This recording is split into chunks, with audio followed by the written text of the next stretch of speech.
Hey everyone, welcome back to the channel. Today, we're tackling a super practical topic: how to transfer your Polkadot tokens from your Tangem wallet to Revolut in 2025. If you're into crypto, you know how important it is to move your assets securely and efficiently. Whether you're building your investment portfolio or just cashing out, this step-by-step guide will make it easy and stress-free. Let's dive right in. First things first, make sure you have everything set up. You'll need the Tangem Wallet app installed on your device, a funded Polkadot account in it, and a Revolut account that supports cryptocurrency transfers. Always double-check that your Revolut app is updated to the latest version for 2025 compatibility. It's crucial to avoid any glitches. Step 1. Open your Tangem Wallet app and navigate to your Polkadot holdings. Look for the Send or Transfer option, then select Polkadot from your wallet assets.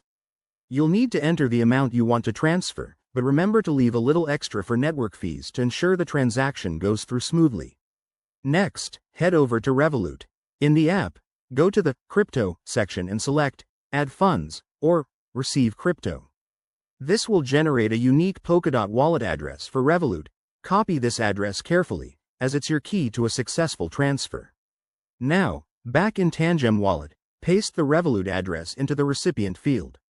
Double-check everything: the address, the amount, and any associated fees. Once you're confident, hit Confirm to initiate the transfer. Depending on network congestion, this could take a few minutes to an hour in 2025, so grab a coffee and keep an eye on your transaction status. A quick tip: always use official apps and enable two-factor authentication to protect against scams. If you run into issues, like a pending transaction, check the Polkadot Blockchain Explorer for updates. And there you have it. That's how you transfer Polkadot from Tangem Wallet to Revolut. It's a straightforward process that puts more control in your hands. If this helped you out, hit that like button, subscribe for more crypto tutorials, and drop a comment below if you have questions. Thanks for watching, and see you in the next video.